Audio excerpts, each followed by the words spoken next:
नाही बरं हां सांग. माझं नाव आशा मनोहर, माझं वय 54 वर्ष. मला 2024 ऑगस्ट 2024 पासून कमरेचा आणि एका पायाचा त्रास होता, मुंग्या आणि जडपणा होता. तुम्हाला म्हणजे पायात जडपणा खूप किती वेळ राहायचा? जडपण किती वेळ उभं राहिले की त्रास व्हायचा? मी 5 मिनिट तरी उभं राहत नव्हते. अच्छा. आणि पायात मुंग्या ज्या आहेत दोन्ही पायात होत्या की एकाच पायात एकाच होत्या? पायात. एकाच पायात. मग तुम्हाला MRI सांगितला होता आम्ही, तर तो MRIच्या नंतर आम्ही सर्जरी कधी ॲडवाईस केली होती तुम्हाला? सर्जरी 2 महिने नंतरच सांगितली, पण काही कारणास्तव पुढे ढकलले गेले. ओके. मग आपण सर्जरीचं डिसिजन का घेतला?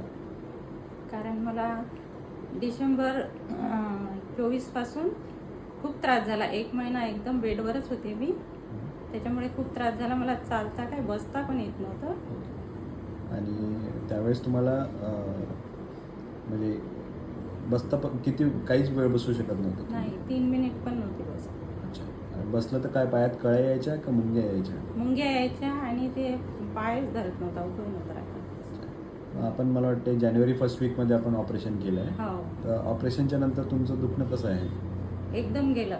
ज्या दिवशी ऑपरेशन झालं त्याच दिवसापासून पूर्ण तुम्हाला कधी चालवलं आम्ही? दुसऱ्या दिवशी. दुसऱ्या दिवशी चालवलं.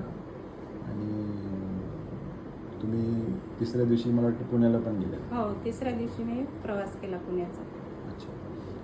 आता आज तुम्ही 2 महिन्यानंतर आले आहे, तर तुमचा एक्सपिरियन्स कसा आहे की सर्जरीच्या नंतर रिलीफ कसा आहे तुमचं? काय तुम्ही आम्हाला रिकमेंड करणार का? हो. अच्छा.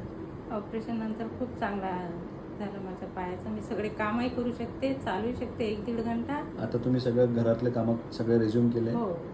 पट्टा तुम्हाला आता सोडायला सांगितलं आहे, तर हो. तुम्ही आता ग्रॅज्युअली पट्टा सोडून पुढचे एक्सरसाइज चालू करू शकता. हो. पण घरातले सध्या सगळे कामं करता तुम्ही? हो. ठीक आहे. थँक्यू. तुम्हाला